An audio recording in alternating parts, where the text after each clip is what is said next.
Muito boa noite, queridos amigos. Estamos aqui de volta em mais um Polêmica Espírita. Esse aqui é o nosso programa de número 92, nosso 92º programa. E estamos aqui, mais uma vez, para apresentar a vocês mais um programa cheio de polêmica, cheio de informações importantes para o nosso desenvolvimento enquanto espíritas, para o nosso aprendizado, para a nossa reflexão.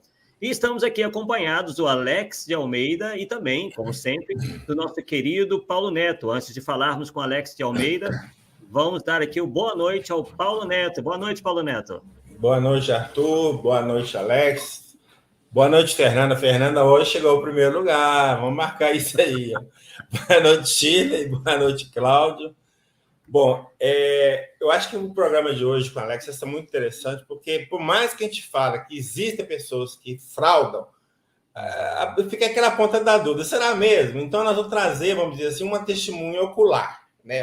Alguém que passou pela situação. Então vai ser ótimo, com certeza, e vai ajudar as outras pessoas a entender essa problemática, né? E não cair na lábia desses falsos profetas, né, Arthur? Falsos profetas. Exatamente, Paulo. Disse tudo, exatamente. Bem, então, como vocês bem sabem, né, o tema de hoje é minha experiência com um falso médium. E para isso, trouxemos aqui, como bem adiantou o Paulo Neto, uma testemunha ocular de praticamente todos os fatos que culminaram aí em se descobrir que se tratava de um indivíduo, né, que praticava o charlatanismo se utilizando de falsas cartas consoladoras. E por isso estamos aqui com o Alex de Almeida. Boa noite, Alex. Boa noite, Arthur Azevedo. Boa noite, Paulo Neto. Eu espero poder contribuir para o canal, para poder ajudar as pessoas, né, ficarem alerta no que está acontecendo no dia de hoje. Eu não tive todo esse amparo lá no início, e hoje as pessoas, elas conseguem ter esse amparo e não aproveitam, né? Eles não aproveitam desse amparo. Então, eu fui convidado, estou aqui, missão dada é missão cumprida, e espero poder ajudar vocês. Maravilha, maravilha. Bem, então, né, lembrando que a nossa audiência, que vocês podem fazer perguntas, né, os comentários livremente. Alex, sinta-se aí à vontade, né? Não temos tempo definido, pode levar 1 hora, como pode levar 2 horas, 3 horas, estaremos aqui para ouvi-lo atentamente, porque o nosso objetivo aqui é o aprendizado, e às vezes, né, o erro, digamos assim, do outro também vai servir, né, de lição para todos nós. Então, o Alex aí vai contar a sua experiência desde o início, e eu já começo pedindo ao Alex que se apresente, fale um pouco, né, sobre você, Alex.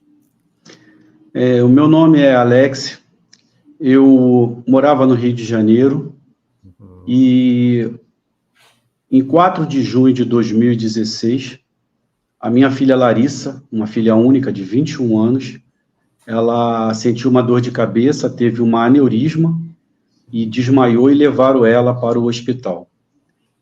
E lá chegando eu e a minha esposa, nós recebemos a triste notícia que a nossa filha não tinha mais o que fazer. A cabeça dela já estava tomada de sangue e era só fazer o protocolo, né, de tomar a verificação do protocolo de 12 horas, 24 horas.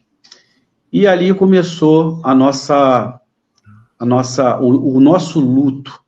Ali começou o nosso luto, o meu, da minha esposa, dos familiares e amigos.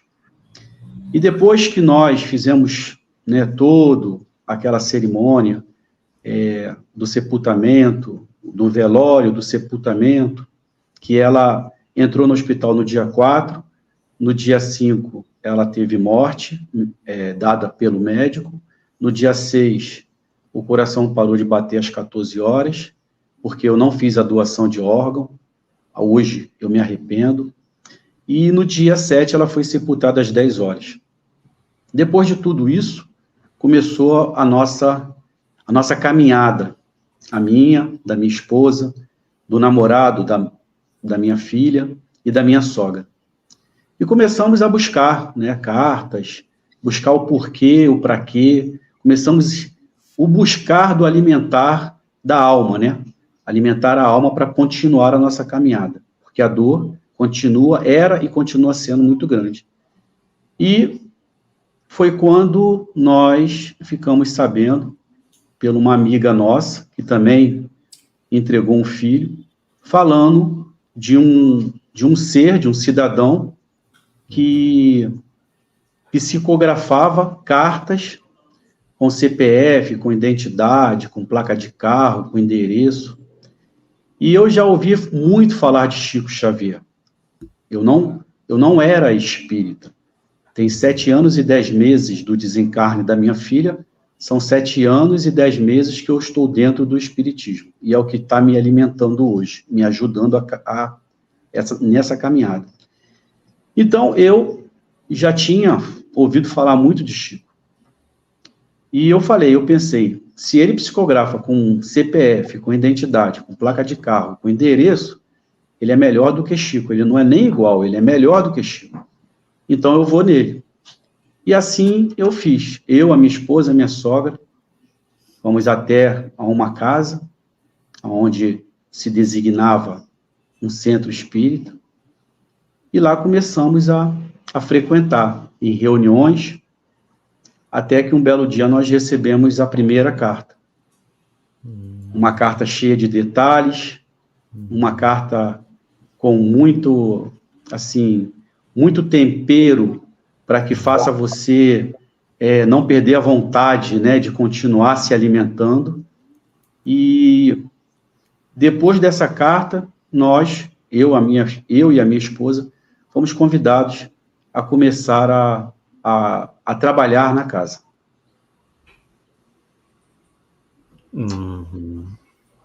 Então foi um processo aí, né, que foi, de certa forma, alimentado pelo que ocorreu, né, com a sua filha, né, onde você já, de imediato, muito fragilizado, né, procurou uma notícia dela, né, alguma mensagem, alguma coisa, né, através dessa pessoa aí, dessa pessoa amiga, né? Sim. Então, a pessoa já entra, né, você já entrou nesse centro, desejando, né, essa carta, né? Então, quando ela veio, possivelmente, aí mesmo que a sua defesa, né, caiu ainda mais, né? Que você ficou ali completamente de peito aberto para tudo que viria a acontecer depois.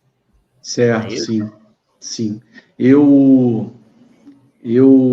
As pessoas até depois falaram para mim, poxa, Alex, como é que você conseguiu cair nisso?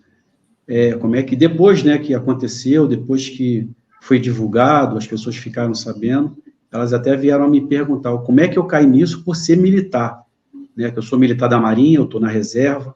Sim. E aí eu falo para as pessoas, não tem militar nessa hora, não tem isso, não tem essa preparação para a entrega de um filho, e não tem como você, na hora, quando você adentra ao luto, de você começar a querer enxergar alguma coisa, ver o certo e ver o errado. Você só quer tentar estancar aquele sangue que está escorrendo muito, né? É muita dor. É a sua dor, é a dor da sua esposa, é a dor dos familiares, é a dor dos amigos. O namorado dela ficou completamente desorientado.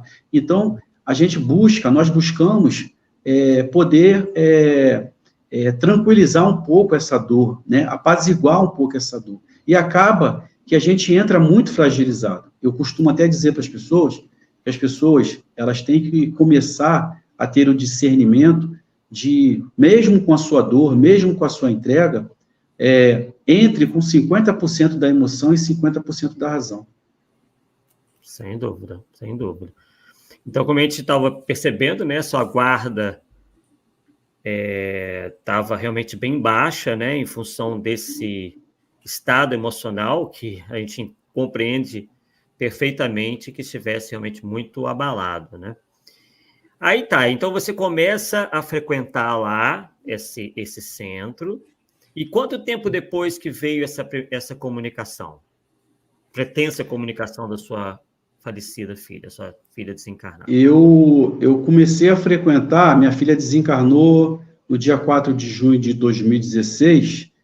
Eu acredito que nós começamos a frequentar a casa uns 2 meses depois. Eu acredito que deve ter sido já próximo ali de agosto, mais ou menos, ou setembro. A primeira carta nós recebemos em agosto, se não me falha a memória, de 2017. A primeira carta, que foi no dia do aniversário da minha filha. Então, assim, foi todo um preparo daquela pessoa para que ficasse uma coisa assim muito bem montada. Então, nós recebemos a carta no dia do aniversário dela, no dia mesmo do aniversário. Veio uma carta recheada, né, como eu já falei, recheada de informações que tinha no Facebook, nas redes sociais, né, da minha esposa, do namorado, da minha filha, que continua até hoje aberta. Eu que não tinha nada, eu não tinha nenhuma rede social, muito mal o WhatsApp. E quando nós começamos a frequentar a casa, acaba que nós começamos assim, é um tempo que essa pessoa tem para começar a estudar, a verificar redes sociais das pessoas. Por que eu falo isso? Porque eu conheço o pai que começou a trabalhar na casa e ele nunca recebeu carta. E eu perguntei uma vez para ele falou assim: Alex, eu até agora não recebi porque as minhas redes sociais são todas fechadas. As pessoas não entram. O do meu filho, né, que foi o filho dele que desencarnou, ele fechou tudo. Então, não tinha como ter acesso para vir uma carta. Então, nós recebemos a nossa carta, depois de quase 1 ano, e depois dessa carta, nós começamos a trabalhar na casa. Eu era ali o braço direito, o braço esquerdo, eu era a perna, eu era tudo ali. Né? Eu tinha a chave, eu abria, eu limpava, eu levava para o aeroporto, eu ia buscar, levava para a rodoviária. Então, começou a chegar um grupo e começou a ficar de frente, abraçar. Né? Porque aquela carta, a primeira carta, ela me pegou completamente, não só a mim, mas também a minha esposa. Então, nós começamos... até então, era tudo verdade, era tudo maravilhoso, era tudo magnífico.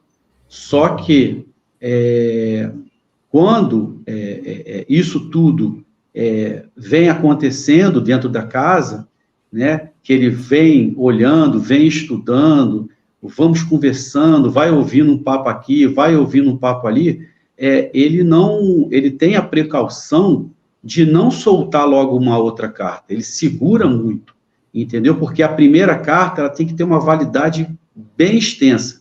Por que você fala isso, Alex? Porque as cartas, a primeira carta é sempre aquela carta que causa um impacto, não só na família, mas a todos que ali estão.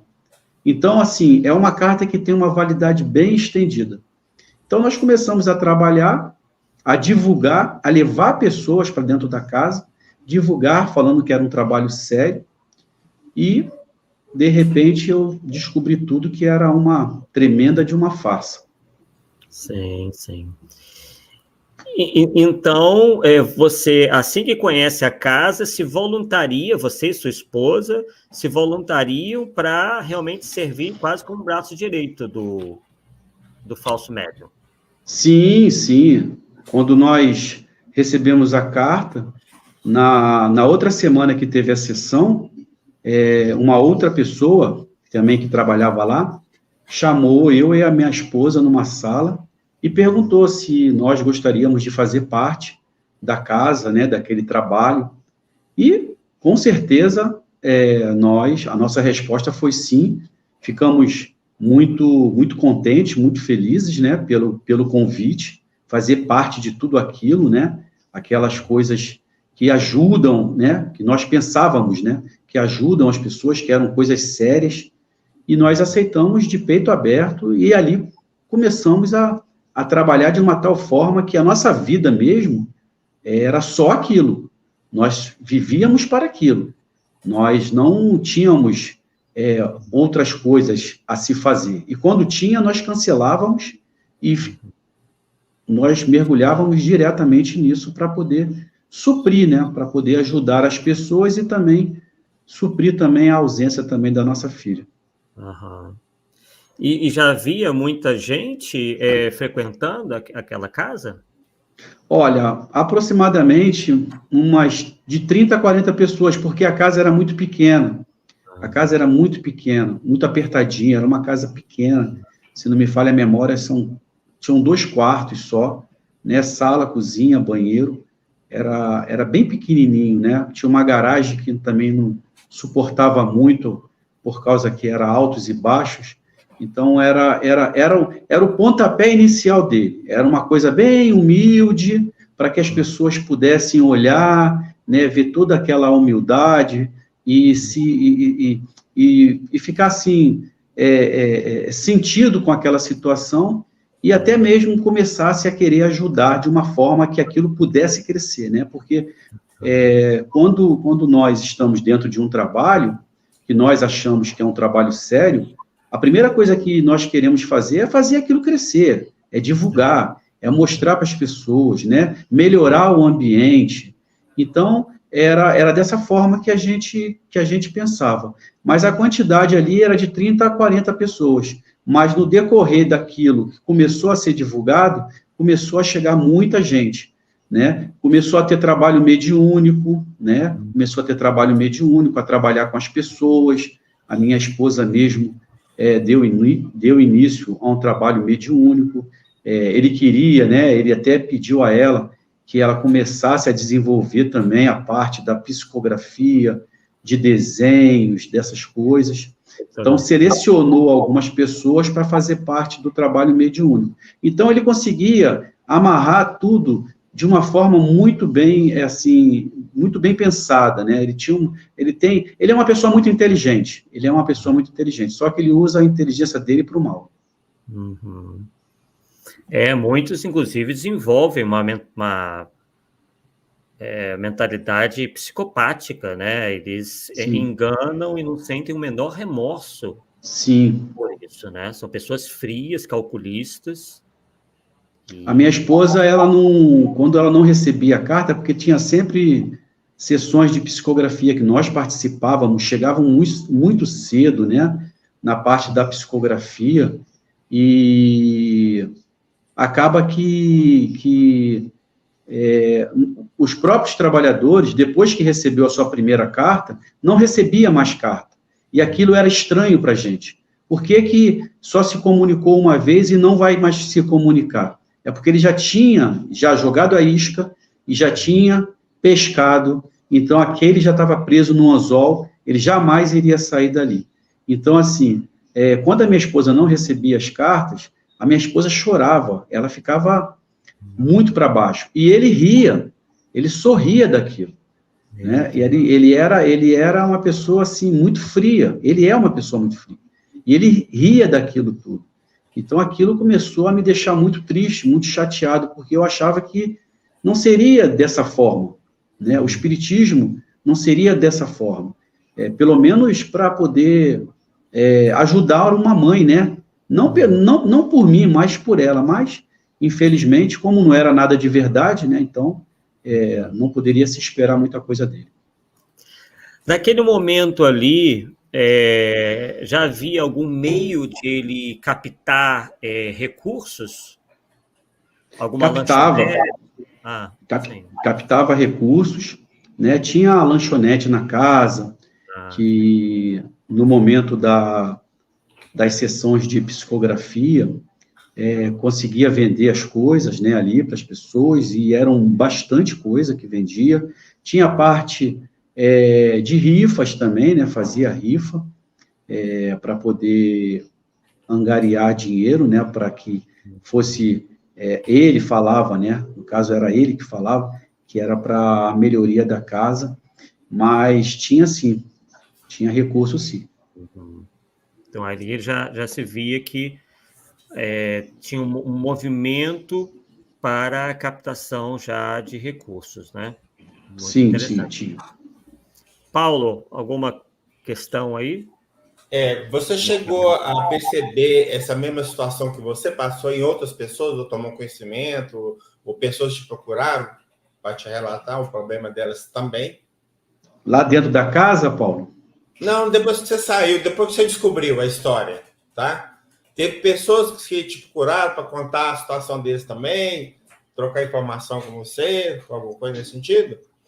Sim, teve sim. Algumas pessoas. Não, assim, não foi um número grande. Foi um número muito reduzido, porque quando eu saí da casa, que eu descobri tudo, que eu saí da casa, eu fiquei sabendo, tá? Eu fiquei sabendo por amigos que a história que ele contava dentro da casa é que eu e a minha esposa teríamos sido expulsos da casa. Inclusive, né, quando eu tomei a decisão de sair, eu e a minha esposa, eu fui até a casa, chamei ele dentro de um quarto e conversei com ele, expliquei para ele a minha situação, o porquê que eu estava saindo, não falei nada que eu tinha descoberto, não falei nada que eu estava sabendo, né, e ele chegou a chorar na minha frente, ele chorou, né, falou que sentia muito, porque eu ia fazer muita falta, que eu ajudava bastante, mas que eu pudesse seguir, né, o meu caminho.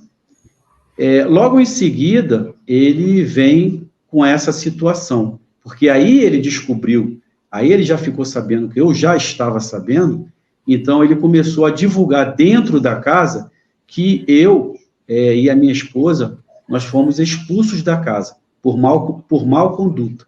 Então, assim, as pessoas que viam a minha conduta dentro da casa, o meu desempenho, porque eu largava tudo. Ele podia me ligar de madrugada que eu ia. Como aconteceu uma vez, um amigo nosso lá da casa faleceu, ele me ligou de madrugada para ir buscar ele na casa dele para levar na casa da viúva. E eu fui. Então, assim, as pessoas, elas acharam aquilo estranho. Como é que o Alex foi expulso da casa se ele não fez nada? E aí começou a me procurar, Paulo. Eles começaram a me procurar e perguntar o porquê que eu havia saído. E aí eu fui e falei a verdade. Eu falei, olha, eu vou responder pela minha carta. Eu fiz um dossiê através de uma amiga minha, né, que mora no Rio de Janeiro, ela que me ajudou muito. Eu fiz o dossiê, ela montou o dossiê também, ela mandou para mim, eu equiparei ali, olhei os dois, batiam, e ali eu comecei a enxergar que eu estava fazendo parte, eu estava sendo vítima de um charlatanismo, né? De uma enganação. Então, eu peguei e saí, e agora eu falei para a pessoa, né? E agora eu estou querendo ajudar as demais pessoas. Agora, se você quiser continuar, você pega a sua carta, faça um dossiê, né? Veja nas suas redes sociais, como eu fiz, e você vai ver que está tudo lá. Só que tinha pessoas que acreditavam, tinham pessoas que não acreditavam. Mas chegou a me procurar sim. Vamos voltar então um pouquinho no tempo, né? Então você começa a frequentar, recebe a sua primeira carta, começa a notar que não houve outra comunicação, não surge outra comunicação da sua filha, também de outras pessoas, e aí se vai passando o tempo, né? Quanto tempo se passa até que começa a cair a sua ficha? Foi 2017 que eu recebi a carta, começou em 2018, mais ou menos, um ano depois, porque o que aconteceu? Quando o Guilherme velho, ele também estava muito envolvido nesse aspecto, né, nesse trabalho. E então, ele já estava esquematizando tudo, né, viagem para fora, fazendo um lançamento bem legal lá para o cidadão. E aí entra um outro amigo nosso, que é o Clóvis Nunes, e aí ele pega e ele abre os olhos do Guilherme. E o Guilherme, quando ele fica sabendo de tudo aquilo, né, é um baque muito grande para ele, e aí ele começa a mudar o jeito, né, dele. em vez de ajudar, o Guilherme começa a querer mostrar, né, aquilo ali, como ele é um pesquisador, né, nada mais justo, um pesquisador, ele sabe, ele lida com isso, então fica muito mais tranquilo para ele. Então ele começou a desenvolver isso através dos outros trabalhadores que estavam na casa, né, começou o trabalho. Então, assim, uma amiga nossa do Rio de Janeiro, que estava na casa, ela praticamente foi expulsa da casa. Ela saiu da casa, ela e o esposo dela. E era uma pessoa, né, era um casal que também ajudava muito a casa também, ajudava muito, muito mesmo. E eles saíram, e aquilo me incomodou, porque eu fiquei naquele meio termo, querendo trazer eles de volta, né, e a casa não queria, então eu fiquei meio que, assim, indeciso naquilo, né, eu falei, poxa, espiritismo é esse que está, né, querendo briga, confusão, a gente tem que se unir, a gente tem um trabalho pela frente. E ela consegue até retornar depois um tempo, mas não dá certo e sai. Quando ela sai, ela já começa a se chegar mais perto do Guilherme. E aí ela começou a trabalhar com o Guilherme nesse sentido, de ajudar. Porque ela tem, assim, ela é uma pessoa muito experiente, né? Ela é uma pessoa muito inteligente no que diz respeito à parte, né, de fazer dossiê, né, de verificação. Eu falo até para ela que ela era uma detetive particular. Então, ela começou esse trabalho com o Guilherme. Quando ela percebeu que eu já não estava, eu comecei a desconfiar, né, porque ela me chamou, ela falou, Alex, cuidado, olha, eu já estou percebendo que isso aí não é sério, isso aí não é uma coisa séria. Ela me chamou, conversou comigo, e aí eu falei, poxa, como é que não é sério? A minha filha me escreveu ali as cartas, aí ela falou, Alex, eu já fiz um dossiê da Larissa, você quer ver? Eu falei assim, não quero, eu não quero porque a única coisa que eu tenho da minha filha é uma carta psicografada, é um papel com escrita. Se a minha esposa Andréa ficar sabendo disso, vai ser, eu não sei o que vai acontecer. E aí ela falou, quando você quiser, está aqui comigo guardadinho, mas cuidado, aonde você está, né, não são cartas sérias, eu estou falando pela Larissa, a carta da Larissa, ela falou. Falei, beleza. E aquilo ficou na minha cabeça. E aí eu continuei na casa trabalhando, mas eu comecei a ter uma visão maior, diferente, depois que eu obtive essa informação. Eu não estava tão mais alienado.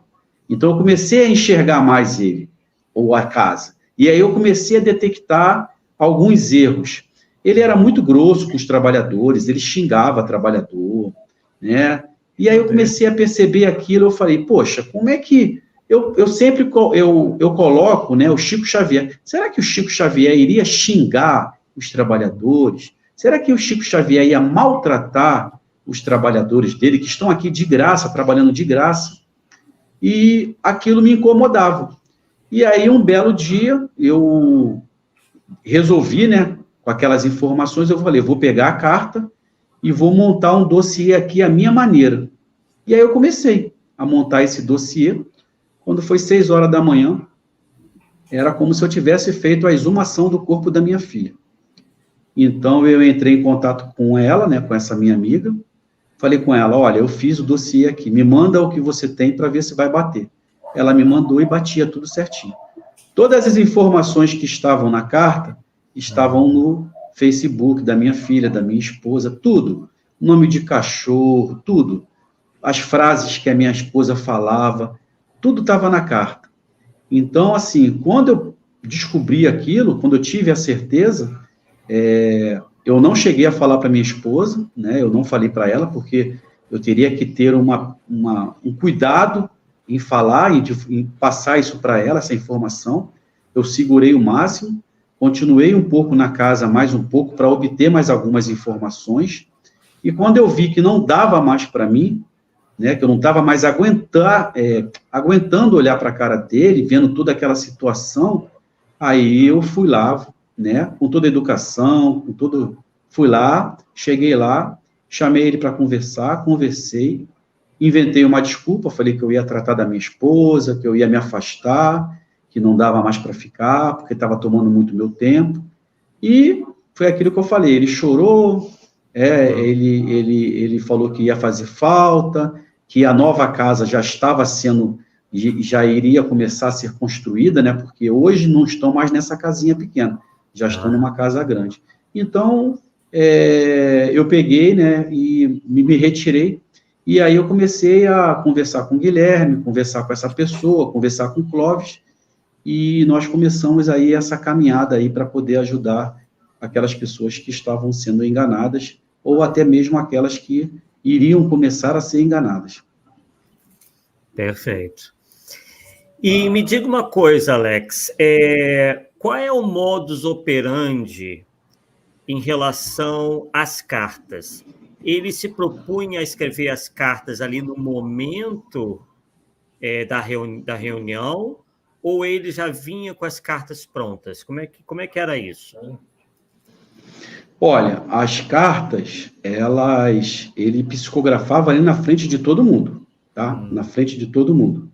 Ele chegava, tinha um momento dele, né? O momento dele ficar sozinho, como se ele estivesse fazendo uma meditação, ou buscando uma orientação espiritual. E aí, no caso, ele sentava na mesa, tá? Colocava-se uma música, ele pedia para colocar música, né? Música instrumental, espírita, poderia botar uma música desse tipo, e sentavam duas pessoas com ele. Uma pessoa puxava a página, né? E passava para outra pessoa, e a outra pessoa dava uma rúbrica, né, no canto da página, e ali ia juntando. Quando ele acabava de psicografar a primeira carta, essa pessoa pegava, né, as cartas e colocava dentro de um envelope, na frente de todo mundo. E era em torno, mais ou menos, de 5, 6, 7 cartas que ele psicografava. Então, de alguma maneira, ele memorizava as informações que ele colhia nas redes sociais? Olha, Arthur, eu acredito que sim, tá? Eu não posso confirmar isso, mas eu acredito que sim, porque na maioria das vezes que as pessoas me perguntavam se traziam carta dentro de envelope, né? Se traziam, ficava coisas escondidas, até mesmo com escuta, né? Naquele momento a gente não vai ficar buscando escuta dentro de ouvido, não vai chegar na hora com os envelopes e querer ficar abrindo para ver se tem alguma coisa ali dentro. Então, assim, ele chegava, ele se concentrava numa sala, ele ficava lá tranquilo, depois ele vinha, sentava na mesa e tinham duas pessoas com ele. Na frente de todo mundo ele começava. Então, eu acredito que poderia ser, sim, né, uma forma dele memorizar, né, memorizar as cartas, né, conseguir memorizar as cartas, porque são informações, né, então ele pode já até montar alguma coisa em casa, né, eu tô dando só uma opinião, ele pode até montar alguma coisa em casa, e ali nessa montagem ele começar a estudar, entendeu? Porque a carta, Arthur, ela não é uma carta que você pega uma folha de papel A4 e escreve do início ao fim. Era assim, por exemplo, numa folha, na metade da folha, oi pai, aí vira, tudo bem com você? Aí vira, estou bem, aí vira, vai outra folha. Você está me entendendo? Então, quando você pega isso, a primeira carta da Larissa deve ter dado mais ou menos aí umas 50 folhas, 50 páginas, vamos botar assim. Se você pegar essas 50 páginas e transcrever, ela não vai dar nem metade de uma folha. Você está me entendendo? Então, assim, quando a pessoa ela pega aquela Bíblia, né, aquela carta bem cheia, a primeira coisa, porque é tudo de caso pensado, eu penso dessa forma, é tudo de caso pensado. Quando a pessoa pega aquilo tudo na mão, o que é a primeira coisa que ela vai pensar? Não tem como essa pessoa guardar isso na cabeça. Mas se a pessoa começar a transcrever, ela vai ver que é metade de uma folha.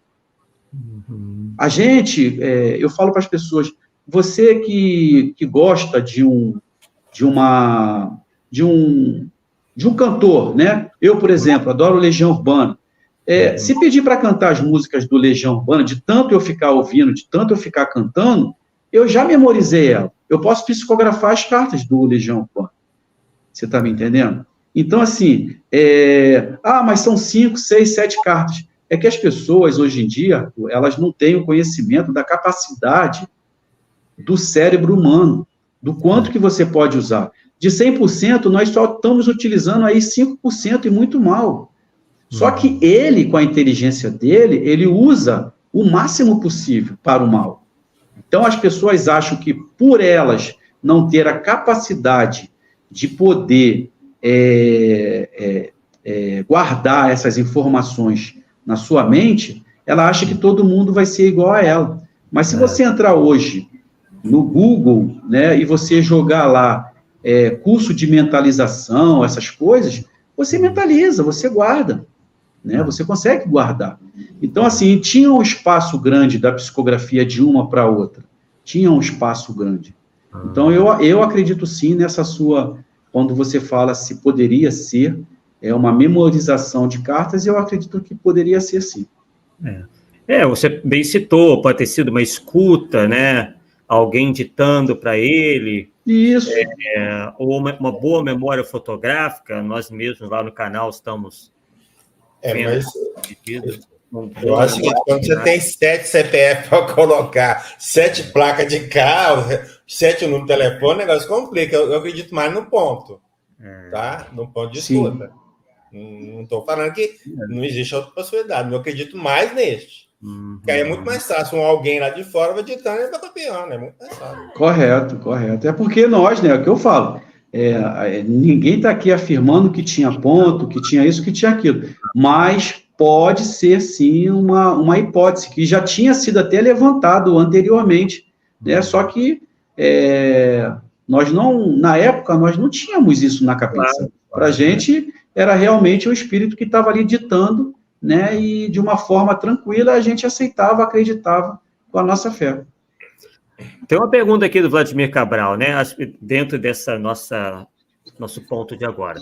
As pessoas davam seus dados dias antes ou só na hora? Olha, com ele não tinha preenchimento de ficha, tá? Não tinha preenchimento de ficha. Mas o que acontecia? A rede social, ela era bem, assim, ativa. As redes sociais eram bem ativas. Então, quando acontecia de ter uma reunião de psicografia, as pessoas, elas caem num erro de entrar lá no comentário e falar, eu quero uma carta do meu pai, o meu pai Joaquim Pedro da Silva, que morreu num acidente de carro. Aí começa a dar informações, começa a munir o inimigo. Então, assim, as pessoas, elas, quando tem essa rede social aberta, que ele deixava a rede dele social aberta e bem ativa, falando das reuniões, falando que ia ter a psicografia em tal lugar, as pessoas já entravam lá e já começavam, né? Eu vou, fulano também vai. Falava até por terceiro. Então, o que acontecia? Nessa hora é a hora que a pessoa que está por trás das redes sociais, ela conseguia captar quem vinha e quem não vinha. Porque o que acontecia? Tinha vez que a pessoa falava assim, por exemplo, eu, Alex, eu quero uma carta da minha filha Larissa, ela desencarnou com 21 anos de aneurisma cerebral. Aí o que acontece? Eu ali já estou falando o nome da minha filha, estou falando a idade dela, estou falando do que ela desencarnou, correto? E estou falando que eu estou indo. Então, isso aqui já é uma informação bastante complexa já para que ele possa conseguir as informações. Ele vai nas minhas redes sociais, ele vai nas redes sociais da minha filha ele vai para as redes sociais da minha esposa, ele vai para as redes sociais, vai ver que a minha filha tinha namorado, vai para as redes sociais. Então, abre-se um leque muito grande, entendeu? E aí, o interessante é que acontecia, de vez em quando, da pessoa falar assim, olha, Alex, eu vou. Aí acontecia um problema, acontecia um problema, eu não ia para a reunião e a carta vinha. Agora, aquele que estava lá não recebia a carta. Então, é uma coisa que isso também mexeu muito com a gente, né? Acendeu um sinal de alerta, né? Não só para o Guilherme como pesquisador, mas para essa nossa amiga que nos ajudava, entendeu? No meu caso também. Então, ele não preenche ficha, porque você vai em psicografias hoje em dia, eu mesmo participo, né? Numa casa espírita, em Neves Paulista, que é a Casa Espírita Gabriel Martins, o médium Newton Stuck, a médium também Carol Fontes e o médium Diego Garla, que é de Duartina, são 3 médios sérios, que eu confio, que eu acredito. Então, eles preparam, tem uma ficha de preenchimento, nome completo, do desencarnado, a idade que desencarnou, a causa do desencarne, o primeiro nome do pai e o primeiro nome da mãe. Pronto. Ali ele pega aquele papel, só olha e deixa de lado. Quando ele sobe para psicografar, ele não sobe com nada. Então, o que acontece? Ele lá não preenchia nenhum tipo, nós, né, não preenchíamos nenhum tipo de ficha, não dávamos nenhum tipo de informação. É claro que, outra coisa também que é errado, são as pessoas, quando chegam no centro espírita, elas começam a falar demais. Elas começam a falar coisas, porque vira uma coisa que chega um trabalhador do lado, começa a ouvir ou puxa um assunto, né? E depois esse vai virar um telefone, né? Do trabalhador para, no caso, o médium, né? Que está psicografando. Mas ele não preenchia a ficha, não tinha ficha para preencher. Por isso que é importante, né, o trabalho que vem sendo feito a partir desse caso aí, que são os exames, né, de chamar certos médiuns que fazem esse tipo de trabalho para um teste, né, em ambiente controlado, e muitos, né, os médiuns sérios têm aceitado essa proposta, né, de serem examinados, serem testados. Já alguns recuam, né, porque sabem que certamente serão reprovados. Então, é muito importante, né? Perceba que, a partir de casos assim, tão desagradáveis, você tem a oportunidade do movimento espírita também se precaver e começar a ficar mais atento, né, a esse tipo de atuação desses indivíduos mal intencionados. Né? Inclusive, ele foi convidado pelo Guilherme Velho para fazer essa pesquisa, né? Só que, segundo informação do Guilherme Velho, ele informou que o mentor, ou a mentora dele, não deixou, porque ele não tinha que provar nada para ninguém, que ele deveria seguir a vida dele sem ter que provar. Então, é sempre assim. Eu retiraria tudo que eu estou falando se um dia ele viesse a aceitar uma pesquisa séria, como aceitou o Newton Stuck, como aceitou o Newton Souza, como aceitou o Alaô Borges. Então, assim, pegar ele de um local, levar para um lugar desconhecido, nesse lugar desconhecido, retirar tudo dele, telefone celular, ele ser acompanhado, eu quero ir ao banheiro, você vai junto com alguém. Então, assim, e pegar 5 pessoas que estão passando na rua e trazer para dentro do ambiente onde ele está, onde ele não conhece ninguém, e falar para ele, eu só quero uma carta, eu não quero nem 5, eu quero uma cartinha só, e aí tá tudo bem. Só que ele sabe que ele vai ser desmascarado, não vai sair carta nenhuma. Então, assim, ele prefere se esconder atrás de um espírito, né? Um suposto espírito, de um suposto mentor ou uma suposta mentora. Então, assim, que eu até já vi aí, rodando na internet, que essa mentora era uma... um negócio de novela aí, eu fiquei de cara, eu falei, meu Deus do céu, cara. E até então eu não sabia daquilo, né? Quando eu vi aquilo, eu falei, Jesus. Nós colocamos lá no canal, né? Ele pegou uma foto da Liv Tyler, né? Que é uma atriz americana, numa participação que ela teve no filme O Senhor dos Anéis.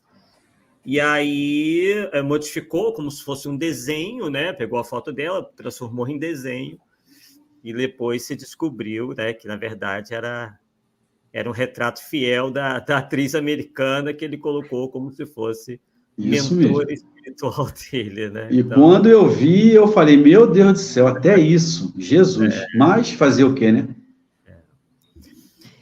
e Alex, então ele começa muito humilde nessa casa, né? E tudo mais. Ele trabalhava nessa época, esse suposto médium, esse pseudo-médium? Ele tinha uma atividade profissional? Olha, quando eu comecei na casa, ele tinha, assim, uma atividade profissional, né? Ele era como se fosse um pet shop, né? De lavar, de dar banho em cachorro, essas coisas. Sim. Mas depois disso, eu não fiquei mais sabendo se ele tinha outra atividade profissional, né? Até porque ele começou a viajar bastante, então... Mas no início, assim que eu entrei, ele falava muito sobre isso, né? Contava histórias sobre dar banho em cachorro, e então, assim, era uma coisa que era a parte, tipo um pet shop, né? Ele ia até a casa da pessoa, dava banho no cachorro, então... Mas depois, eu, Alex, não vi mais esse tipo de trabalho, né? Um trabalho fora, né? Fora da casa. Certo. Então, já existe essa percepção de que ele, então, em determinado momento, abandona a sua atividade profissional para viver disso, viver da sua mediunidade, digamos assim.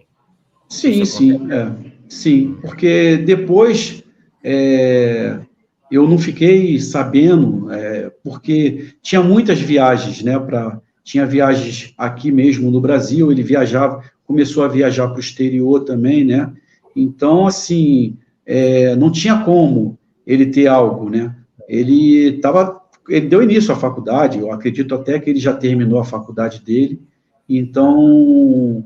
Ele acho que fez faculdade de psicologia, alguma coisa assim, né?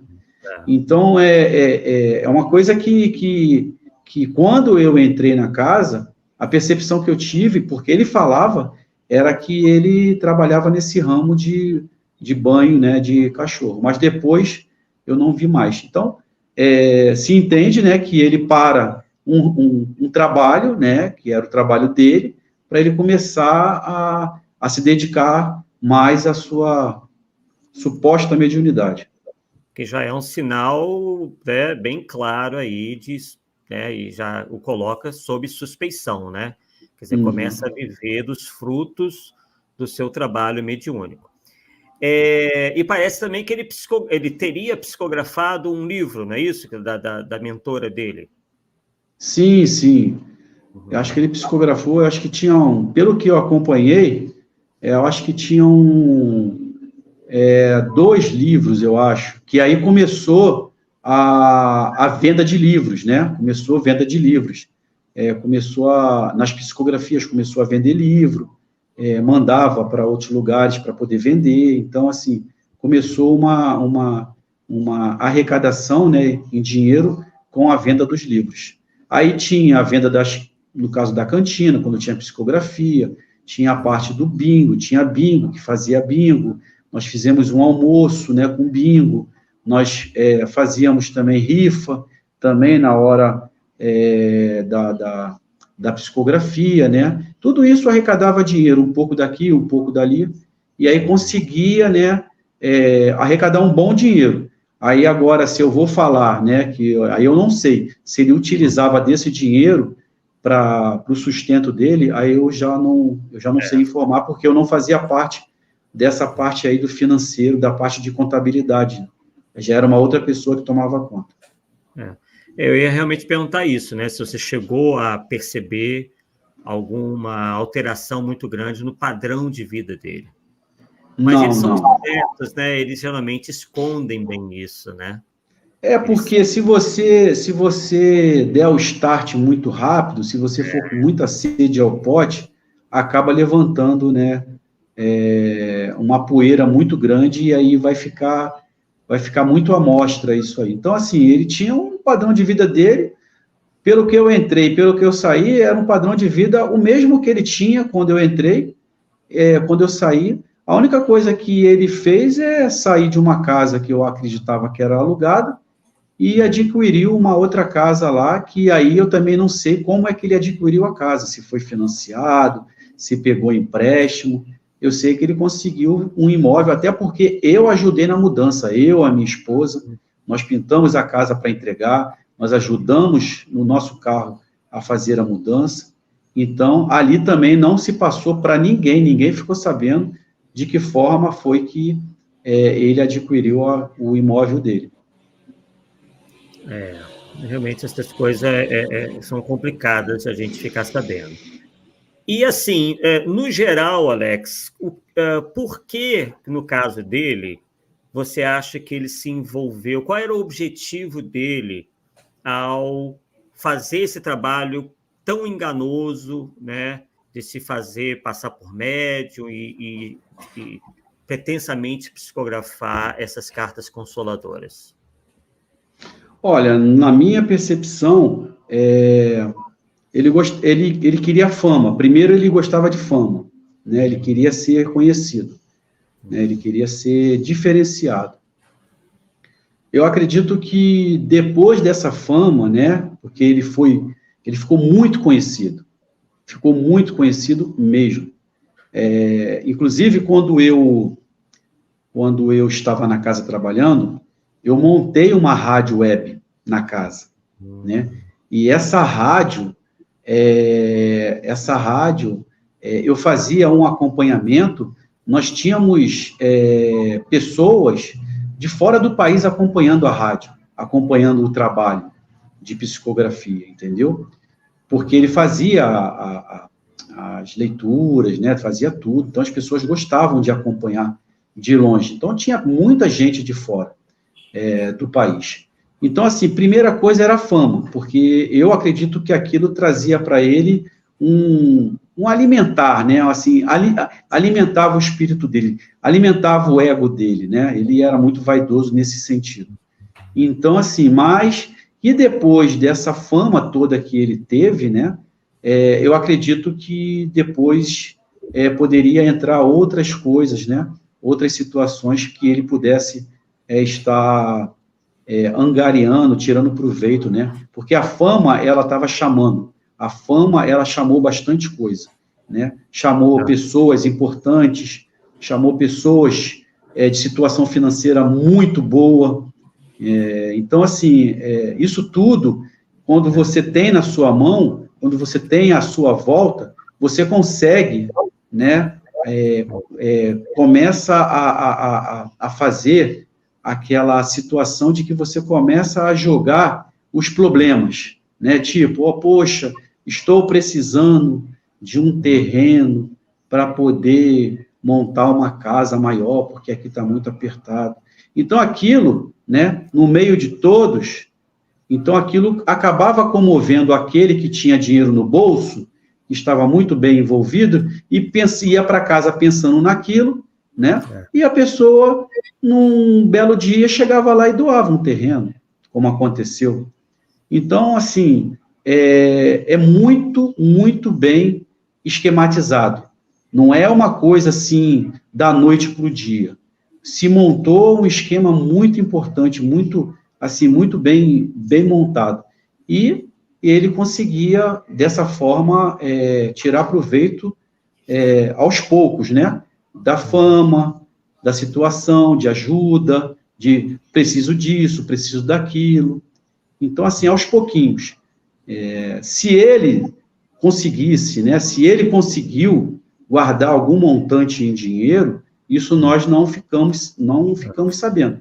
Mas é uma coisa que de degrau em degrau, né? Não pode se querer tudo ao mesmo tempo, tem que ser um pouquinho aqui, um pouquinho ali. Mas eu acredito que a fama, ela é o carro-chefe para poder fazer com que você consiga trazer as pessoas para você, que são vários tipos de pessoas, com várias situações financeiras, e ali você começa a dar uma de pobre moço, um pobre coitado, e aí você começa a ficar o pedinte e você consegue conseguir. E ele fazia alguma espécie de trabalho social? Olha, nós começamos lá com a parte de cesta básica. Tinham trabalhadores que conseguiam cesta básica e começamos a ajudar, sim, pessoas que estavam precisando, né, de alimento, inclusive trabalhadores, inclusive pessoas vinham de longe também para buscar pegar essa ajuda. Nessa parte, ele fazia, né, não era uma coisa grandiosa, não era uma coisa assim que era uma coisa grande, muito grande, não era uma coisa bem simplesinha, né, vamos dizer, de 30 a 40 cestas, que um supermercado doava, né, mensalmente, através de um trabalhador da casa, e ali a gente montava, né, montava a parte das cestas, e depois era feita a divulgação, fazia uma ficha das pessoas, o dia que pegou, a quantidade de pessoas que tinham na casa, né, tinham pessoas que precisavam de pagar luz, pagar aluguel, eu cheguei a presenciar sendo pago, né, para a pessoa, porque a pessoa depois veio agradecer. Então, assim, essa parte da assistência social, ela funcionava não tão grande, mas funcionava um pouquinho, sim, para ajudar. Certo. Então, ótimo. Então, vimos aí o seu cenário, e aí chega um momento onde esse caso toma uma proporção pública e nacional. Nesse momento, você já estava fora da casa ou estava lá dentro ainda? Não, já estava fora da casa. Eu recebi a primeira carta, né? E eu cheguei ainda a receber uma segunda carta, tá? Eu cheguei a receber uma segunda carta. E a segunda carta foi completamente diferente da primeira. Foi uma carta completamente sem pé, sem cabeça. Uma carta tipo assim, a carta do desespero, né? O Alex está perdendo a validade da carta dele, então eu tenho que lançar uma outra carta. Só que não poderia mais utilizar das redes sociais, até porque as redes sociais da minha filha estavam paradas. E aí a minha esposa também parou de mexer na dela, a do namorado da Larissa, ele travou ela, fechou ela, né? Ele fechou. Então, assim, não tinha mais como se alimentar, pegar um alimento, como se estivesse pegando numa prateleira. Não tinha mais como. Então, veio uma carta muito superficial. E eu detectei que nas outras cartas também, das outras pessoas, a partir da segunda carta, também era muito genérica. Mas as pessoas, elas não conseguiam, né, parar para analisar uma carta que tinha CPF, identidade, placa de carro, endereço, número de telefone, e ver uma carta que não tinha nada. Então, assim, as pessoas ficavam felizes, como nós ficamos. Mas, depois, eu fui analisar as cartas e vi que, realmente, a primeira, ela veio recheada para poder segurar a pessoa, e a segunda, ela já veio bem superficial, sem pé, sem cabeça. Então, assim, quando recebi a segunda carta, né, quando eu olhei essa carta, que eu comecei a analisar ela, analisei a primeira, eu falei, pô, essa carta está diferente, parece que veio de pessoas diferentes. E aí, então, eu, né, com a ajuda do Guilherme, a ajuda do Clóvis, a ajuda dessa amiga do Rio de Janeiro, acabou que eu despertei, né? Eu despertei, consegui enxergar, e aí eu saí. Fui até a casa, conversei com ele, com toda a educação, e pedi para sair, falei que eu ia tratar da minha esposa.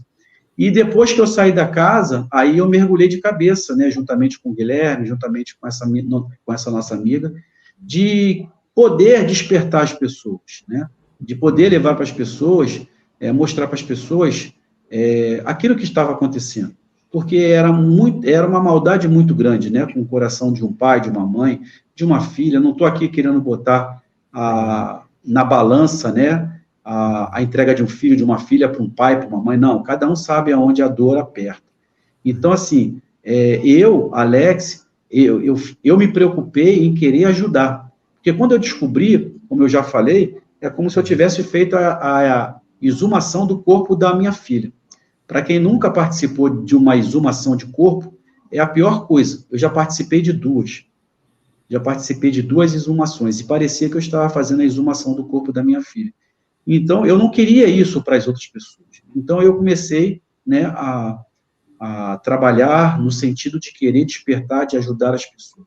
Muitos me criticaram, muitos viraram as costas, muitos deixaram de falar comigo, né? Outras, o mínimo possível, as pessoas, elas conseguiram enxergar, saíram, né? Nós conseguimos passar para as pessoas. E o mais importante disso tudo foi uma pessoa que ela estava fazendo uma tese, né, da faculdade dela, e nós conseguimos, né, despertar, mostrar para ela, e ela acordou, ela saiu fora, e isso eu acho que abalou muito ele, né, abalou muito a casa.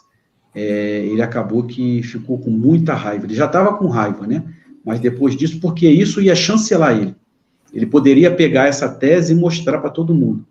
E foi na hora certa, foi preciso isso, né? Isso foi uma coisa precisa.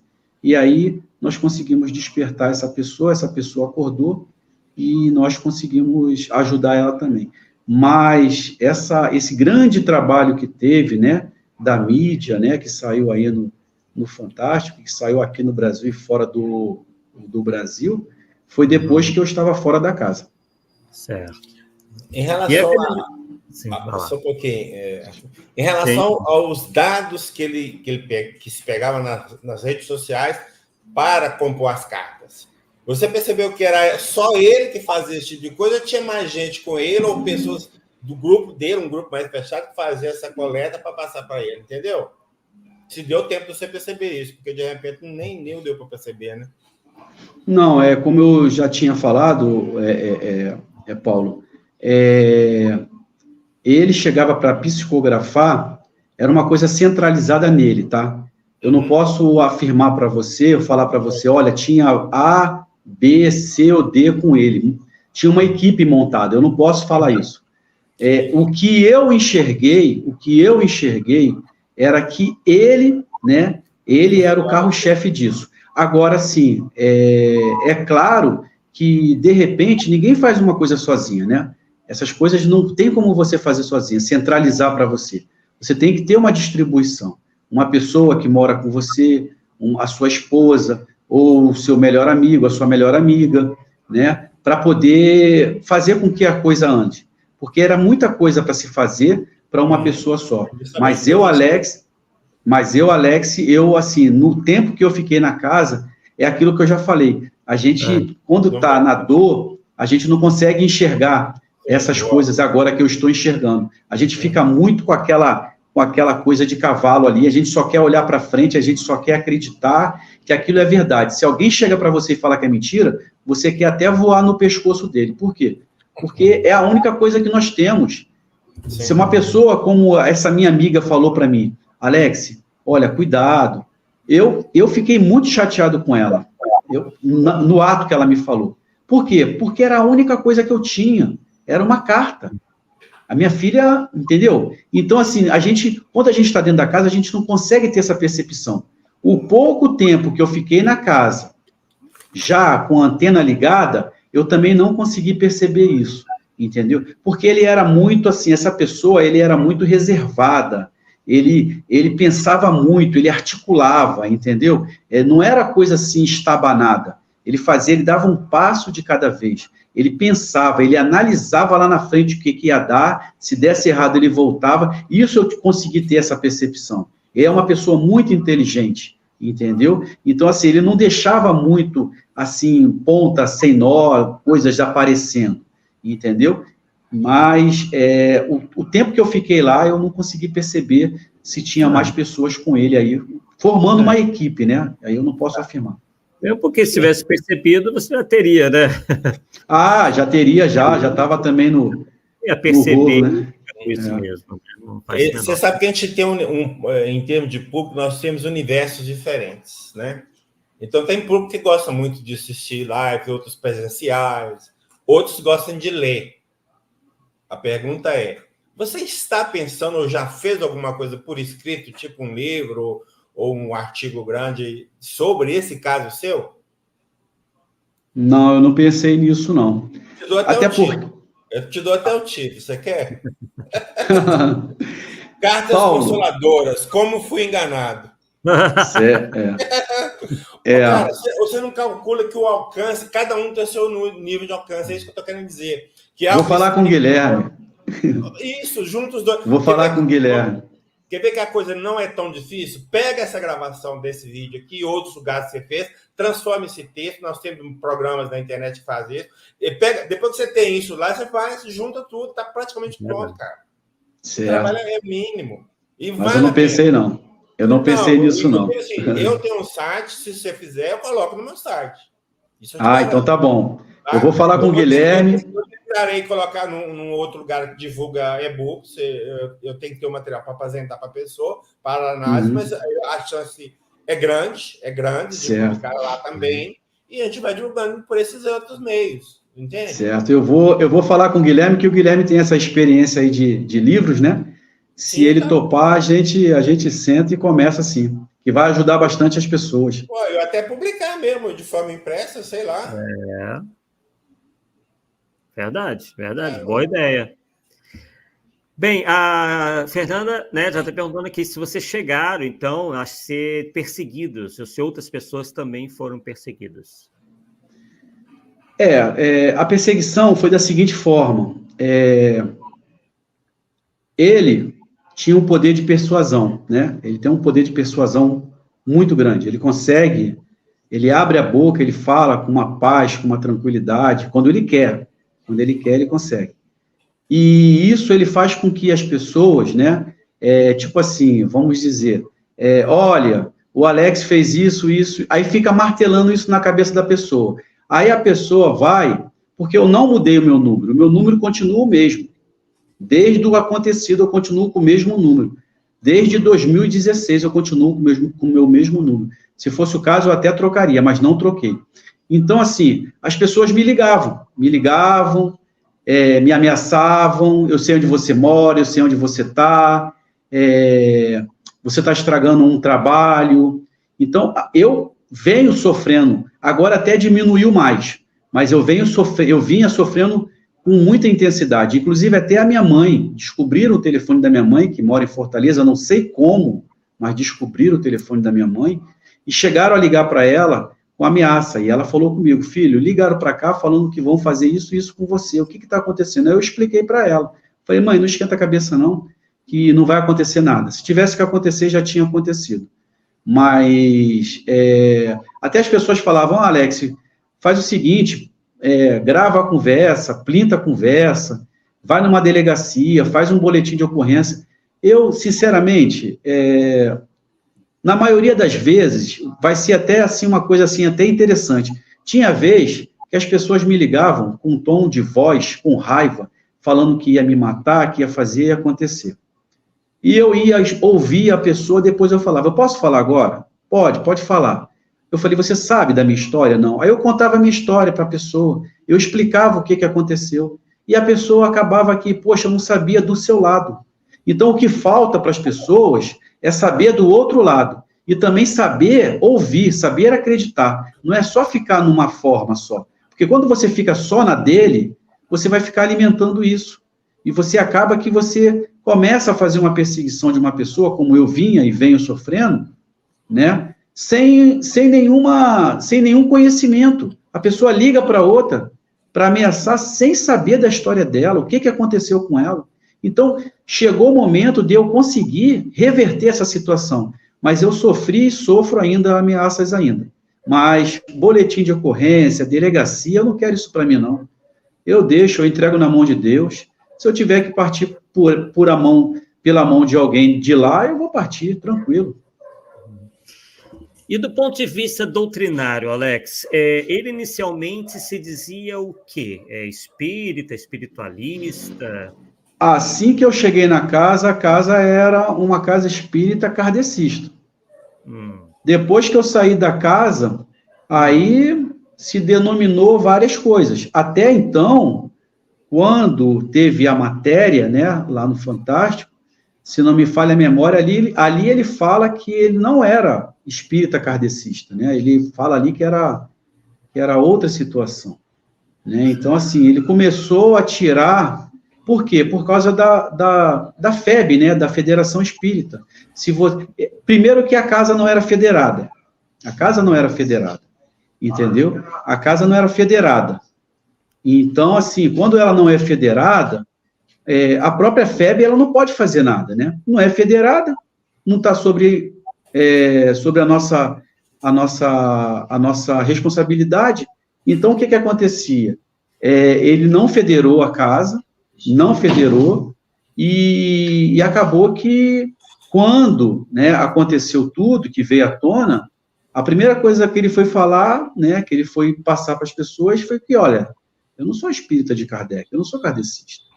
Aí ele falou um nome lá, deu uma denominação para a casa, que era fora do espiritismo. Então, assim, a própria federação, nesse momento, ela amparou, ela ajudou até onde ela podia.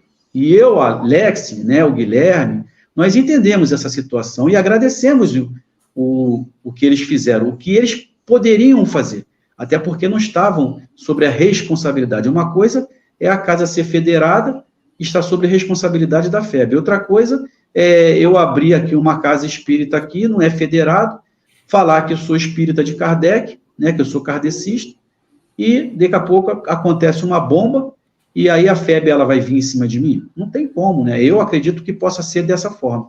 Então, ele conseguiu essa brecha, eu acredito que já de caso pensado, porque não há mal que dure para sempre, uma hora a mentira vem à tona, né? Como veio.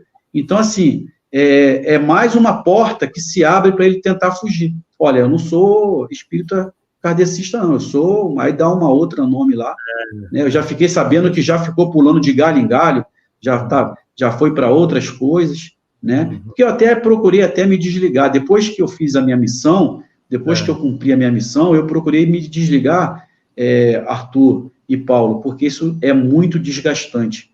Eu não vim para viver isso só, eu vim para outras coisas, eu vim para fazer outras coisas, uma delas era essa, e eu já fiz, entendeu? Então eu me desliguei, eu falei, olha, Guilherme, eu vou até onde dá, porque já estava atrapalhando em casa, né? A minha esposa já estava ficando chateada com isso, era telefone tocando, era ameaça, a gente não podia sair, era muito complicado, porque tem pessoas boas e tem pessoas ruins. Então, eu preferi, depois que saiu a matéria, eu olhei, analisei e falei, olha, até onde eu pude ir, eu fui. Agora, daqui para frente, que possa chegar um outro time, assumir da onde está e levar para frente, porque não dá para você levar sozinho, porque não é só a matéria, o cansaço é espiritual, você começa a receber carga negativa de lá, entendeu? Essa questão de não se dizer mais espírita, a gente entende por quê, né? Eles não querem ficar submetidos a esse rigor que o espiritismo imprime a toda essa questão, né? Então, ele se dizendo de outra denominação ou simplesmente espiritualista genérico, ele não fica aí, né, sob esse rigor, sob esses ditames, né, do espiritismo. Afinal de contas, quem o desmascarou foram espíritas. Então, né, não, eu não sou espírita, então esse pessoal não tem nada a ver com o meu trabalho, né? É uma forma também de defesa. E realmente, esse indivíduo nunca foi espírita, mesmo quando ele dizia ser. Né? Então, ele só revelou que realmente ele era, né? Que não era absolutamente nada, porque nenhuma religião séria, ou doutrina séria, filosofia séria, indica esse tipo de atitude, né? De enganar as pessoas, de se tornar um verdadeiro charlatão. Paulo... Sim. Eu não sei se o Alex percebeu, mas o Guilherme, né, falou assim que topa do livro, tá? Vou cobrar você depois. Então tá bom. Se o Guilherme topa o livro, então vamos. Ele falou assim, já tem até editora, cara. Ele já falou que tem até editora. O Guilherme já tem, já. O Guilherme, ele já tá craque nos livros aí, tem os livros dele. Vale a pena, tá? Eu gosto tá bom. de ler. O universo é diferente, tá? E vale a pena sim. Ok. Missão dada é missão cumprida. Bem, então, Paulo, alguma consideração para a gente chegar, então, aos nossos finalmente? Tem aí alguma pergunta aí que você queira passar do pessoal da sala? Não, né? Não, acho que tem umas que já foram respondidas, né? Seria da cidade do Rio de Janeiro, sim, né? Do estado do Rio e tudo mais. Já foi respondida já. Tá. Ô, Alex, eu agradeço muito a sua participação, porque dentro do foco do nosso programa é tratar assuntos polêmicos. E isso é uma polêmica que causa prejuízo a muitas pessoas, justamente naquele momento mais delicado da vida dela, que é a perda de um parente, já está bem fragilizada. E esses falsos profetas aí, cara, fazem um estrago bem profundo no psiquismo dessas pessoas. Então, você está aqui nos ajuda, né, a divulgar isso, a trabalhar contra isso. Se você conseguir publicar o livro, vai ser melhor ainda, porque é esse que é o trabalho, tá? E aí, agradecemos pela sua presença e colocamos o programa à sua disposição. Um dia que quiser voltar, só ligar para o Arthur, quero voltar, a gente abre espaço aqui, tudo bem. Com certeza. Com certeza. Então, Alex, qual é a mensagem final que você, após essa experiência que você teve, infelizmente, super desagradável, assim como outras pessoas também, né, onde realmente se sofre duas vezes, né? Primeiro, o sofrimento maior deles, que foi, né, o desencarne da sua filha, ainda muito jovem, e depois essa terrível decepção, né? Então, no cômputo geral, o que você tem a passar para todos nós e o que você conseguiu aprender com essa sua experiência? Paulo, Arthur, primeiramente eu quero agradecer ao programa, tá, pela a disponibilidade de eu poder estar ajudando da melhor maneira possível. Quero também falar com aqueles que possam estar na live amando dele. Eu quero deixar bem claro que aqui não foi dito nem o CPF e nem o CNPJ, nem o nome dele e nem o nome da casa, porque os meios que ele tem de poder fazer com que as pessoas não façam esse tipo de trabalho é entrando com um processo. Então, ele lá coloca, né, a sua tropa para ficar, porque eu falo isso porque eu era trabalhador, eu ficava dentro da casa, né, e de vez em quando ele pedia para que nós entrássemos nos vídeos do Guilherme Velho, denunciasse para poder fazer o vídeo cair, tá? Isso ele pedia para os trabalhadores. Então, tinha uma meta lá de você entrar e denunciar 5, 10, 15 vezes, até fazer aquilo cair, beleza? Então, eu quero deixar bem claro para você que está nos comentários da live, que está assistindo, não foi dito nome, CPF, nem CNPJ, tá bom? Para depois, eu vou pegar uma parte, vou pegar o que o Alex falou, para tentar entrar com um processo para calar a boca dele, tá? Então, esse é um recado que eu tenho para aqueles que estão aí para servir de tropa, né, para ele, tá? E, segundo, com relação às pessoas que estão entregando seus entes queridos, porque neste exato momento que nós estamos aqui fazendo essa live explicativa, tem um irmão nosso entregando o ente querido, né? Tem um irmão nosso entregando um pai, um filho, uma filha, e acaba que esse cidadão, ele vai acabar caindo, até o Guilherme gosta desse termo que eu falo, ele vai acabar caindo lá no ninho do passarinheiro. Ele vai ser enganado.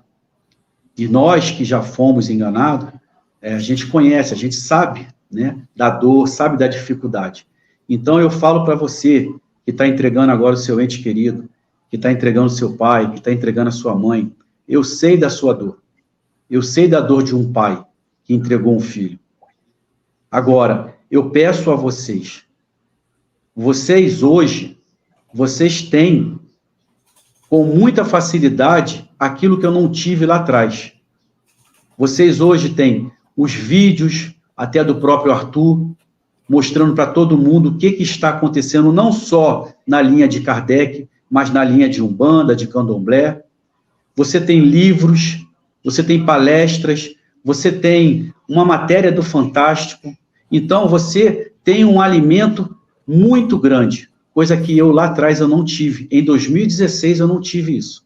Porque se eu tivesse, eu realmente iria ter o discernimento da onde que eu iria colocar a planta dos meus pés. Como eu não tinha nada disso, eu coloquei a planta dos meus pés num verdadeiro inferno. Eu não vou mentir para vocês que eu aprendi alguma coisa ali, porque até na dificuldade você tira algo de bom para você, para o seu aprendizado, para a sua caminhada. Eu aprendi sim, eu fiz amigos, eu aprendi com ele, até com ele, porque se ele estivesse fazendo as coisas certas, eu estaria com ele até hoje. Eu aprendi com ele que até para ajudar você precisa saber ajudar, senão você acaba atrapalhando. Então não foi tão ruim assim. Então, que você, que é um pai, que é uma mãe, que é um esposo, que é uma viúva, que está entregando seu ente querido agora ao plano espiritual, entre em qualquer casa, procure sim o porquê, o para quê, procure o alimento para a sua alma, para o seu espírito, para que você possa continuar essa caminhada nessa família enlutada. Mas entre as diversas casas, com 50% da emoção e 50% da razão. Não entre só com a emoção, porque eu, Alex, só entrei com a emoção. Não entrei com a razão. A razão, ela desceu o túmulo, junto com a minha filha, no dia 7 de junho de 2016. Mas hoje, depois de tudo isso, eu consegui adquirir a minha razão. E hoje, quando eu trabalho, eu não perdi a minha fé, a minha fé aumentou no espiritismo, eu continuo os trabalhos de caridade, eu continuo frequentando o centro, eu continuo trabalhando, eu continuo na parte da psicografia com o médium Newton Stuck, que é de Neves Paulista, que é um médium muito sério, que é um médium que participou da pesquisa, sim, juntamente com o Newton Souza, juntamente com Alaô Borges. Então, eu hoje estou dentro do trabalho, mas eu vou falar uma coisa para vocês. Tem muita gente, amigos meus, que perderam a razão de continuar seguindo o espiritismo. Tem casais, amigos, que até hoje eles brigam por causa disso, porque eles foram enganados. Tem casais que estão pensando até em separação por causa disso. Então, que você que vai adentrar a uma casa espírita, possa ser ela numa casa espírita de Kardec, de Umbanda, numa igreja católica, numa igreja evangélica, aonde você quiser, procure Deus dentro do seu coração. Mas 50% da razão e 50% da emoção. Porque tem muitas pessoas boas, mas também tem muitas pessoas ruins, só esperando que você deixe, cair essa sua armadura para que você possa ser enganado. E quando você está dentro do luto, quando você está dentro da entrega, da devolução de um ente querido à pátria espiritual, você se torna um alvo fácil, vulnerável. Qualquer coisa que você ouvir, como eu ouvi, vamos lá, que a carta tem CPF, identidade, tem placa de carro, tem endereço. Essa foi a isca mais cara que ele jogou em alto mar, e ele conseguiu pegar eu e a minha esposa. E nós pagamos caro por isso. Mas é o que eu falo para vocês. Se vocês tiverem o discernimento, se vocês tiverem o entendimento, se vocês começarem a ler, a estudar a doutrina espírita, ou qualquer outra doutrina, qualquer outra religião, você com base, você com conhecimento, você jamais será enganado. Porque na hora que uma pessoa abrir a boca para falar alguma coisa, você tem base. Então busque o conhecimento. Porque o conhecimento ninguém vai arrancar de você, nem mesmo quando você voltar ao plano espiritual. Isso é seu. Isso é seu. Não fique se preocupando com coisas materiais. Procure alimentar o seu espírito.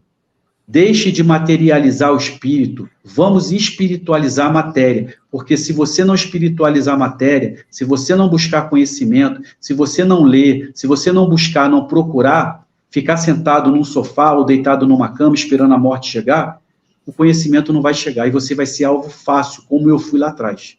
Então, o que eu deixo para vocês aqui é a minha experiência de pai enlutado e pai enganado, que vocês possam começar a partir de hoje, através do canal do Arthur Azevedo, do Paulo Neto, a buscar conhecimento, não só na doutrina espírita. Você que é do candomblé, você que é da Umbanda, procure, busque saber, busque o seu conhecimento, porque você, de posse do conhecimento, você jamais será enganado. Eu, lá atrás, eu não tinha conhecimento, eu não tinha isso que eu agora estou tendo.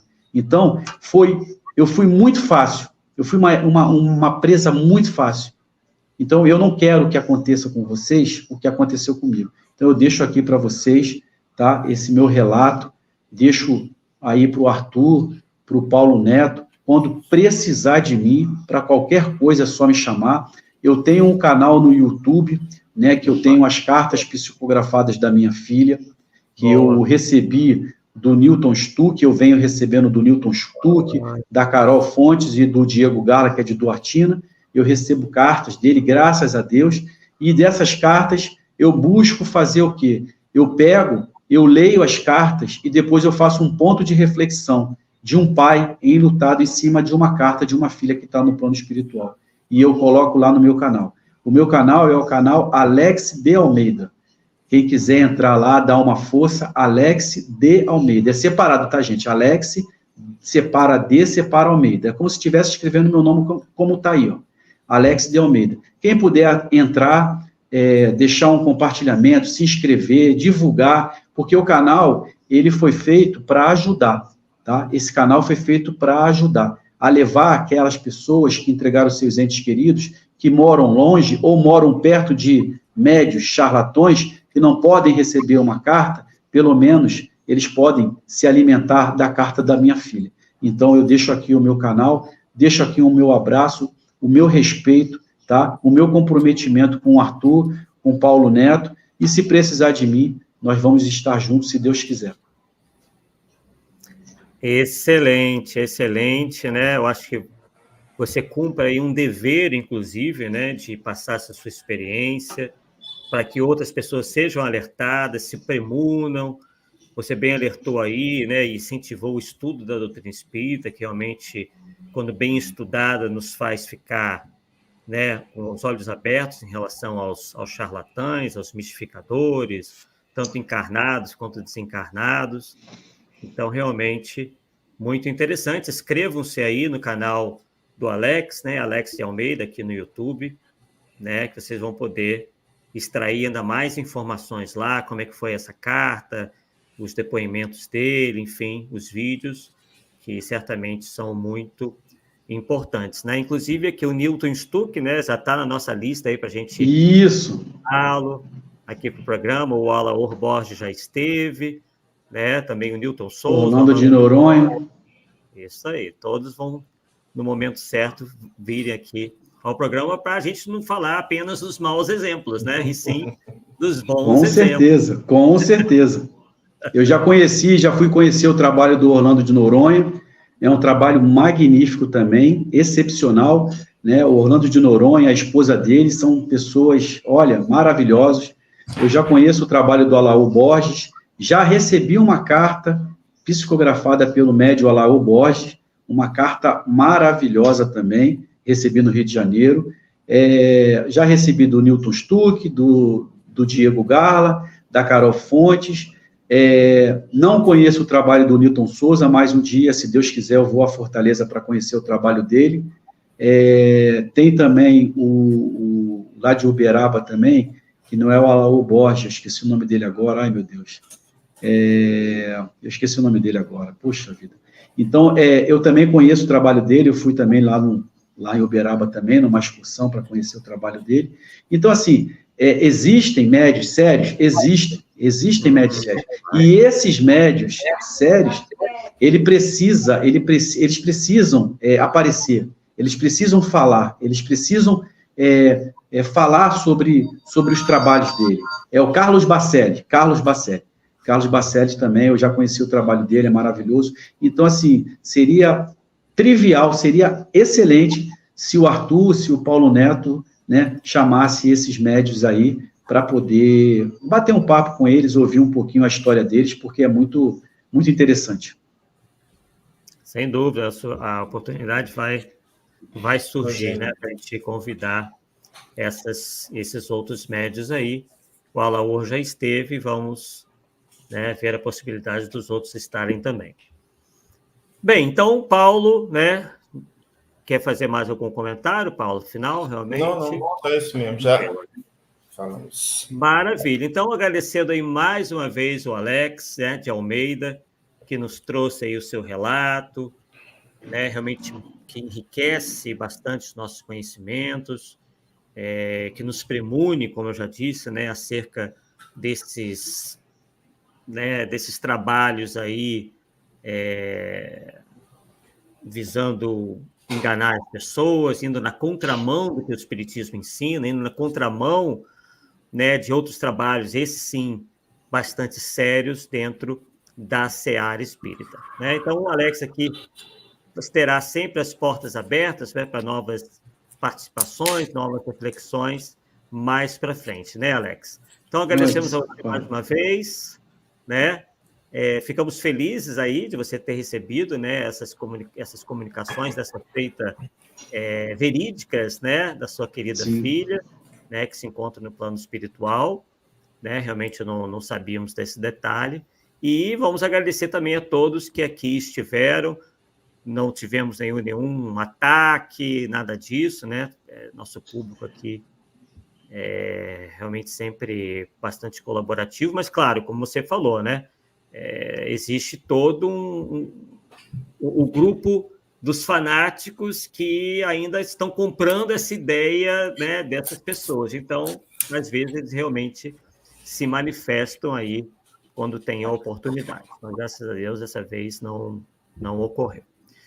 Bem, pessoal, então, estamos dando por encerrado o nosso Polêmica Espírita de hoje. Voltaremos não na próxima quarta, né, uma vez que o nosso programa é quinzenal, porém, na outra, com mais um convidado tão interessante quanto o Alex, né, trazendo aí a sua vivência, né? Então a gente percebe que uns vão aprendendo com os outros, né? Nós vamos aprendendo uns com os outros aí dentro e fora da seara espírita. Então desejamos aí vocês um bom final de feriado, né? Hoje é dia 1º de maio, dia do trabalho. Estamos aí nas últimas horas aí desse feriado e até a próxima, pessoal. Deus quiser. Tchau, tchau. Tchau, tchau. Boa noite. Tchau, tchau.